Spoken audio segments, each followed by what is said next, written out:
Estamos con el padre Pepe, es una persona conocida, no solamente porque es un cura villero, como se dice habitualmente. No es un término que me guste, villero, pero así Sí. es el término que se utiliza. Ha desarrollado una tarea pastoral importante, una lucha inclaudicable contra la droga, se tuvo que mudar. Pero antes de hablar de la problemática, estamos en San Martín, en la Cárcova, pero antes de hablar del barrio, de la violencia, de la droga, de la fe, de Dios, de la esperanza, yo quisiera preguntarle quién es, dónde naciste, cómo fue tu infancia, por qué cura, cómo llegaste a ser cura. Bueno, la verdad que soy de Bursaco, me bauticé en Bursaco, pero terminé criándome en el barrio de Caballito, donde hice toda mi infancia, mi adolescencia. Y en la escuela secundaria empecé a preguntarme, bueno, qué quería seguir. Y había un cura en la escuela que realmente fue para mí muy motivador, ¿no? Y de pronto empezó a surgir el chispazo de la vocación sacerdotal. Y bueno, me decidí, terminé la secundaria, empecé un ingreso a Derecho, en esa época se hacía en el verano, y después dije, no, voy a entrar al seminario, me decidí entrar al seminario. Bueno, y así fue. ¿Qué dijeron tus padres cuando le dijiste que querías ser cura? ¿Tenían algún antecedente familiar? No, para nada. No había antecedentes, a mi mamá no le gustó nada. Yo me acuerdo que le dije al cura, che, venía a hablar porque mi mamá... Además yo estaba de novio con una chica en la secundaria, entonces mi mamá pensaba que yo quería hablar con ella para presentar a mi novia y me... Claro, porque fuiste a hablar todo ceremonioso. Claro, y le digo, no, la verdad que quiero decirte que voy a ser cura. Y fue un balde de agua fría para ella. Hoy día son de venir a las parroquias donde yo doy misa, viven eso igual que mis hermanos también, un gran apoyo de ellos siempre.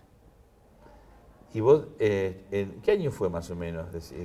En el 80. Dictadura, claro. En el 80 entré al seminario, me acuerdo que entré al seminario y a los 4 días lo matan a Monseñor Romero. Y yo era un pibe, ¿viste? Tenía 18 años y Estabas ingresando. estaba ingresando, En el seminario era una época, yo te diría, de mucha apertura. Teníamos realmente un debate, inclusive una búsqueda. Vivíamos en un ámbito bastante fresco, te diría, en esos años difíciles, en donde a lo mejor afuera no se hablaba tanto, y dentro del seminario, sí. ¿No? ¿Qué orden sos vos? Diocesanos. Nosotros somos los curas comunes de la diócesis a la que pertenecemos, en este caso nuestro, de Buenos Aires, como Carlos Mujica. La mayoría de los curas de las villas se han formado en el seminario de Villa Devoto, ¿no? Y son curas diocesanos.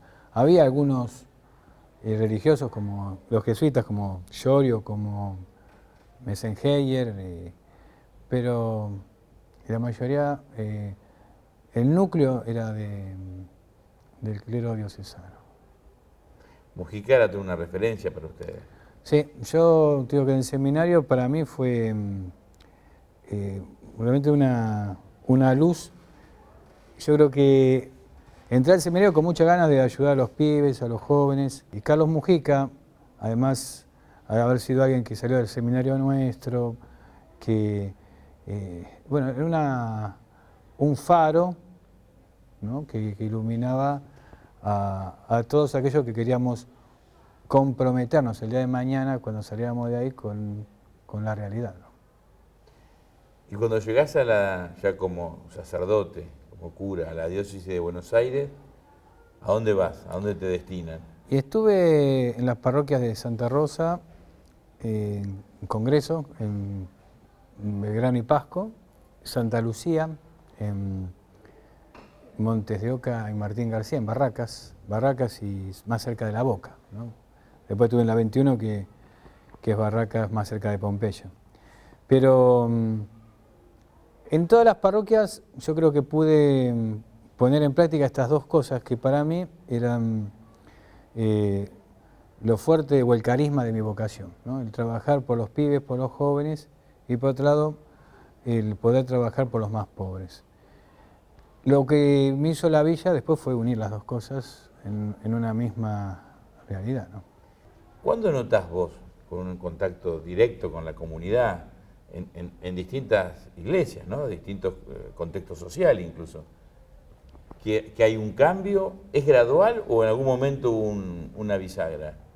Le resulta difícil decir cuándo, ¿no? Pero yo veo que el cambio fue gradual, ¿no? Y creo que esa Argentina en donde yo te contaba que en el año 72 yo era chico, pero me acuerdo que San Lorenzo vino a jugar, había salido campeón.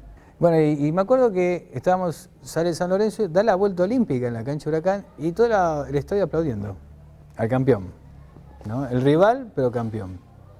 Entonces, ¿cómo puede ser que en el año 72 podías aplaudir a tu rival, los chistes, las canciones que después nos cantamos, inclusive con mis primos que son de San Lorenzo? Y vos decís, ¿cómo puede ser? La misma Argentina, pero con una sociedad que ya esto te muestra la diferencia, ¿no?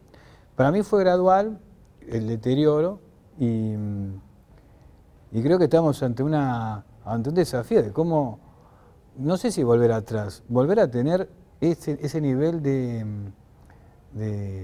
amistad, de compañerismo, de alegría, y que la violencia no tome las riendas de la sociedad, ¿no? Cuando llegaste a la Villa 21, ¿qué año fue más o menos? Y fue en el 97. ¿Cómo era aquella Villa 21 y cómo era cuando te fuiste? Pues después vos tuviste por las amenazas, tuviste que irte a Santiago del Estero. ¿Cómo fue esa historia? ¿Y qué ves en el antes y el después de irte? Bien, cuando llegué a la villa, me acuerdo que la Villa 21 tenía como grupos, o podemos decir pandillas, no sé cómo llamarlo, que se peleaban entre sí. Entonces tenían sus nombres identificados con los sectores de la villa, pero es como que la droga estaba en esos pequeños grupos, no estaba como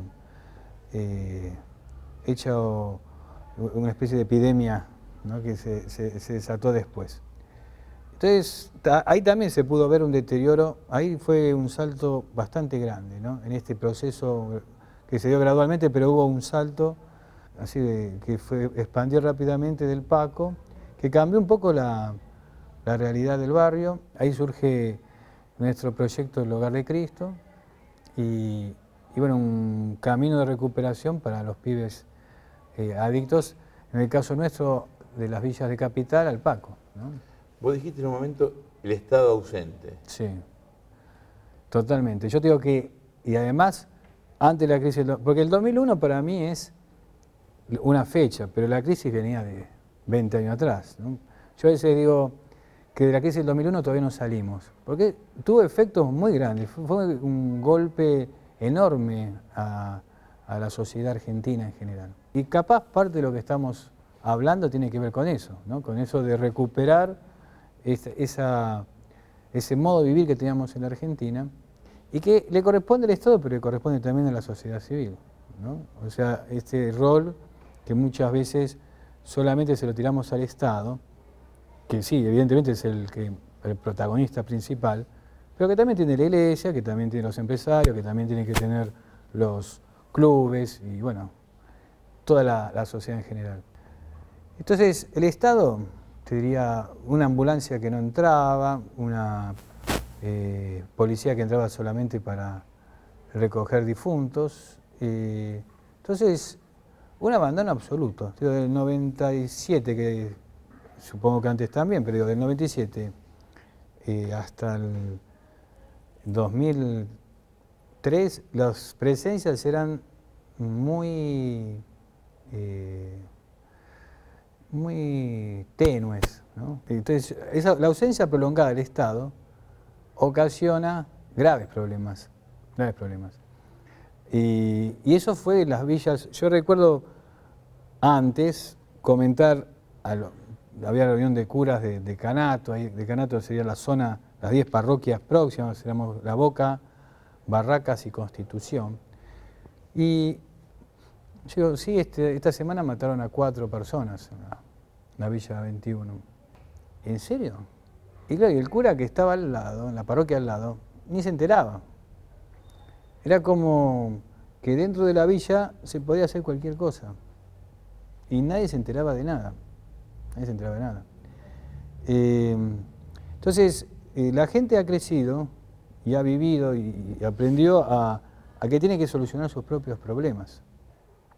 Yo soy legislador en la provincia de Buenos Aires, soy parte del Estado, del gobierno, por lo menos, más que del Estado, porque el Estado es más amplio todavía. Que muchas veces te dicen, no podemos construir una comisaría, no podemos construir una escuela, no podemos construir una unidad sanitaria porque es tierra fiscal. Sí. Y yo a veces he discutido con algún funcionario del Poder Ejecutivo, le digo, pero cobrás impuestos. Entonces vos explícame cómo le podés cobrar impuestos y no podés prestarle servicio. Es muy loco porque Sí. cuando lográs urbanizar mínimamente, que generalmente es por 99,9 esfuerzo del propio vecino, que tiene su calle, su nombre, su número, después empieza a caerte, si tenés agua, el agua, si, una vez que lográs tener luz, la luz, después te viene el servicio, la boleta municipal o provincial. Digo, pero si le cobramos, ¿cómo lo vamos a poner una escuela? Fíjate que contrasentido desde el propio Estado. Lo que me parece que no alcanzamos a comprender la magnitud del daño que sufrieron los sectores populares en estos 50 años. Sí. Fíjate que... Porque hablamos de una Argentina formal cuando hay una absoluta informalidad. Y fíjate esto, para mí hubo en el imaginario de mucha gente, se manejó, es que como viven en un terreno ocupado no tienen derechos. Sí, gracias que viven ahí, que lo dejamos vivir ahí, ¿no? Entonces, ese concepto estaba muy presente en muchos sectores, ¿no? Entonces, claro, no se podía avanzar nunca. Yo coincido con vos en el deterioro, yo tomo como referencia, puede ser arbitrario, el 55, ¿no? De 1955 para acá, con algún vaivén, Argentina retrocedió. Con todo lo que se ha avanzado desde el gobierno, del Estado, ¿qué es lo que ves como positivo? ¿Qué destacás? ¿Qué hay que mejorar? ¿Qué deberíamos corregir? ¿Qué falta? Yo creo que hay mucho, por ejemplo, hay mucho trabajo que se tiene que hacer que no solamente lo puede hacer el Estado. Hay muchas cosas que si podemos combinar la acción del Estado con una sociedad civil más comprometida, más organizada, en definitiva lo que se llama la comunidad organizada, ¿no? Es decir, poder realmente dar un paso para poder transformar esta realidad. En el caso de los barrios que trabajamos nosotros, donde se ve los efectos de la marginalidad, ¿no? Que realmente la gente fue perdiendo los derechos, ¿no? Por más que se los reciten en un documento, en la realidad, en lo cotidiano. Entonces, yo creo que hubo un avance, hay como una toma de conciencia más grande, hay decisiones políticas que han ayudado muchísimo. Por ejemplo, la asignación universal es realmente una cosa que ha cambiado en la economía de los barrios pobres, ¿no? O sea, la realidad es que en un barrio en donde escasea el trabajo, donde se tiene que ir en muchos casos a cirugiar, entonces de pronto hay un dinero que lo tiene no porque hay un plan que te dio fulano, no, es un derecho tuyo y ha servido mucho para poder armonizar la vida. Por más programas buenos que haya, si no se atiende desde abajo, por ejemplo, en la experiencia nuestra de los centros barriales, es haber aprovechado programas del gobierno. O sea, el RENAPER que te hace el documento, los servicios que te dan los planes fines en educación u otros proyectos de programas de educación de gremios. Y de pronto, cuando hay en el barrio una comunidad que se va organizando, vos decís, ¿por qué no vas allá? ¿Por qué no tomás esto? ¿Por qué no no acompañamos a este pibe a hacer documento, que de ahí lo anotamos en la escuela de oficio? O sea, te permite aprovechar los recursos que hay a veces, ¿no? Pero por eso, si solamente depende del Estado, nos equivocamos. Y si solamente lo dejamos arbitrariamente a decir, bueno, que cada uno se ocupe también, porque hay quien tiene ventajas en esto, ¿no? Hay sectores privilegiados y otros que están todavía esperando. ¿Te acordás que hace poco te contamos que los consumidores íbamos a estar mucho más protegidos? Es porque ya implementamos un nuevo sistema de solución de conflictos. Si tuviste problemas con algo que compraste o con un servicio que contrataste y la empresa no te dio una respuesta adecuada, ahora tenés Consumo Protegido. ¿Cómo funciona? Te comunicas con Consumo Protegido y vas a una conciliación donde la empresa, vos y un conciliador van a buscar llegar a un acuerdo para solucionar tu problema. Es gratis para vos y obligatorio para la empresa. Y como el conciliador es especialista en temas de consumo, no hace falta que vayas con un abogado. ¿Viste qué fácil? Los consumidores ya estamos más protegidos.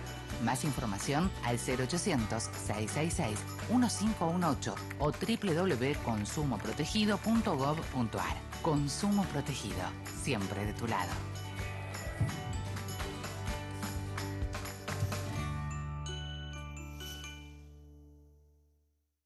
¿Quiénes deben vacunarse contra la gripe? Embarazadas, mamás antes de egresar de la maternidad, niños entre 6 y 24 meses, personas con enfermedades crónicas u obesidad, personal de salud y mayores de 65 años. Para ellos, la vacuna es gratuita en centros de salud y hospitales públicos de todo el país. Vacunate. Es bueno para vos. Es bueno para todos. 0800-222-1002.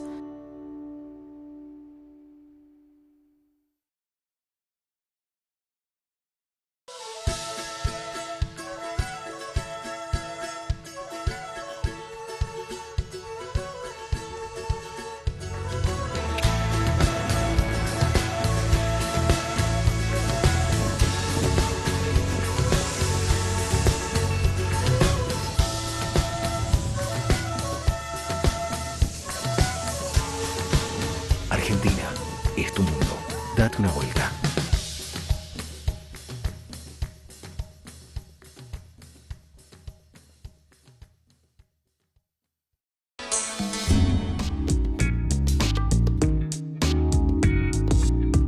Te tuviste que ir a Santiago del Estero. Vos estabas en tu tarea de rescatar chicos, familias, personas de la droga. Sufriste amenazas. ¿Cómo fue esa experiencia? Mira, tío, con respecto a la amenaza fue para mí un cambio contundente, porque yo al principio me quedé, pero cuando vi que estaba lo nuestro organizado y que a lo mejor la presencia mía seguía molestando, podía entorpecer el trabajo de los que estaban junto a mí, ¿no? Sean laicos, sacerdotes. Entonces dije, bueno, hay que saber dar un paso al costado, al menos por un tiempo. Entonces ahí me fui al norte, a Santiago del Estero. Yo le dije a Bergoglio, no es que Bergoglio me mandó, le dije yo a él y él le pareció, bueno, dice, vos sos el que estás ahí, sos el que tenés que decidir en definitiva. Y bueno, ahí fui a Campo Gallo. Pero ahí vi la magnitud del problema, porque viviendo en la villa vos decís, esto es un problema de acá. Urbano. Urbano. Y de pronto llego a Santiago, pensé que iba a hablar solamente con la gente de las tierras. Pensé que por ahí iba la cosa, por la ruralidad. Y de pronto me empezaron a llamar el intendente de tal pueblo para decir, padre, ¿puede venir a dar una charla sobre adicciones? Porque acá la droga, me llaman para eso, me llaman de Salta, me llaman de Formosa. Y digo, ¿qué pasa? Ahí me di cuenta cómo atravesaba toda la Argentina y cómo se había complicado. Depende de los lugares, por ejemplo, podían consumir marihuana, alcohol mezclado con pastillas, que era más fácil de conseguir. Y después, en las barriadas de Santiago, decían que había Paco. Y bueno, es un tema, porque además la complejidad que tiene esto. Yo estaba a 230 kilómetros en Campo Gallo y tuve un caso de un chico que tenía un consumo problemático y ¿qué hago? El hospital de Campo Gallo no tenía psicóloga, se había muerto la psicóloga en un accidente y no la habían reemplazado. Entonces le digo al Papa, me lo llevo a Santiago Capital. Voy a Santiago, pero llegué un poco más tarde, no conseguí psicólogo, no conseguí psiquiatra, me lo traje de vuelta. Hice 230 30 kilómetros o más de ida, de vuelta, otros tanto. Vos decís, Argentina no tiene los dispositivos como para brindarle a los chicos que tengan esta problemática en el interior. No la tienen tampoco acá, ¿viste? Acá se hace lo que se puede, tratamos de lucharla los grupos y gente con algún apoyo, evidentemente, pero realmente ante la magnitud del problema, los recursos que hay son pocos. ¿Vos pensás, en tu experiencia, percibís que tenemos conciencia de lo que está pasando en términos de no solamente la droga, la situación que se vive en los barrios informales? No, yo creo que no se conoce. Es decir, creo que algunos sí perciben de las dificultades, perciben la realidad que se vive, pero no es la mayoría de la dirigencia. Yo creo que muchas veces falta esa cercanía, ¿no? Esa cercanía que creo que en esto Bergoglio fue maestro, porque en épocas en que no iba nadie, que él estaba en la villa. Y eso le dio una mirada de Buenos Aires no sesgada, porque cuando uno la mira desde un barrio que tiene todo lo más importante resuelto, por ahí piensa que está todo así. En cambio, cuando lo mirás desde los lugares en donde falta todo, donde el Estado se olvidó de pasar, bueno, vas viendo la realidad concreta, la vida de lo cotidiano, ¿no? ¿Por qué pensás? Es notorio que hubo tensión entre Bergoglio, arzobispo, y el gobierno. Y luego cuando es papa, ¿por qué esa empatía, esa relación tan afectuosa con la presidenta, con Cristina? ¿A qué lo atribuís? Yo creo que en eso muestra un poco la grandeza de Bergoglio. Yo creo que nunca lo entendieron, o por ahí muchas veces se lo ha condenado de antemano, quizás por algunas personas que rodeaban al presidente Néstor o a la presidenta, pero creo que si hubiesen tenido un mano a mano, un mate por medio, y se hubiesen conocido hablando y los pensamientos, creo que no hubiesen tenido esta tirantez, ¿no?, de la que hablabas recién, ¿no? Pero eso le pasó a muchos argentinos, ¿no? O sea, mientras se llamaba Bergoglio, había mucho de prejuicio, ¿no? Y creo que después lo empezaron a conocer, y lo que lo conocíamos de cerca, damos testimonio de que la misma persona que visitaba las villas y que decía lo que decía, hoy lo dice desde la Plaza San Pedro, ¿no? ¿Vos qué expectativa tenés de lo que viene, no solamente como cura, como argentino, como una persona sensible que, bueno, todo lo que has dicho expresa lo que sos, lo que sentís, lo que aspirás? ¿Y qué ves, más allá de lo que vos quisieras, de lo que viene en Argentina a partir del 10 de diciembre? Yo creo que a veces se reduce a ver a quién gana, si es fulano o mengano. Creo que el que gane tiene que aceptar, o entre los 3, 4, 5, 6 que sean candidatos y que tengan la posibilidad de acceder a la presidencia, decir, bueno, esto solo no se hace. Tiene que haber un consenso, tiene que haber puntos comunes. Y lo tienen que buscar. Esto de que, ponele, hoy me vino a ver una señora y se tiene que operar y no hay insumos para la operación, ¿no? Y vos decís, está el hospital, está el médico, y le dice, no hay insumos. Y vos decís, ¿cómo puede ser? ¿No? Entonces, hay realidades que todavía son trabajos pendientes, y creo que tiene que haber un consenso grande, ¿no? Cuestión de que se pueda realmente superar las diferencias y trabajar en comunidad, ¿no?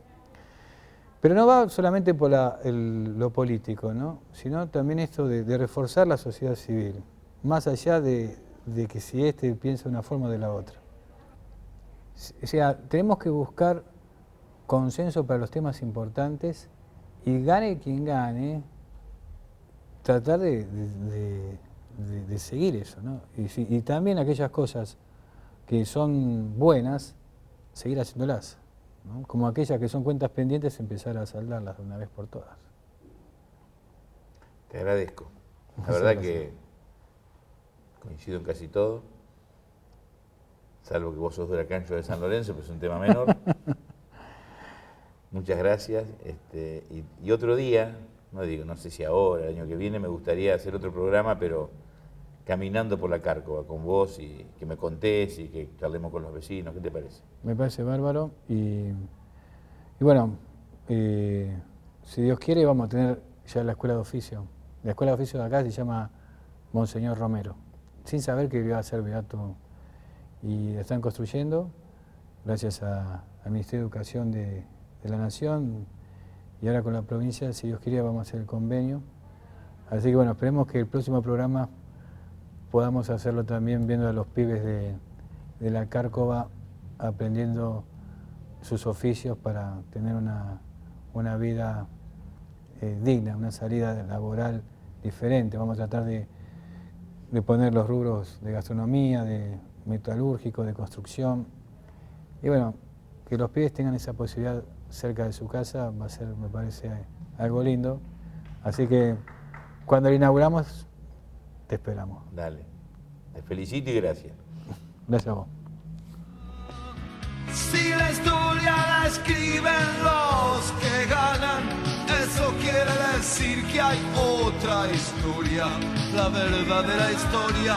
Quien quiera oír que oiga.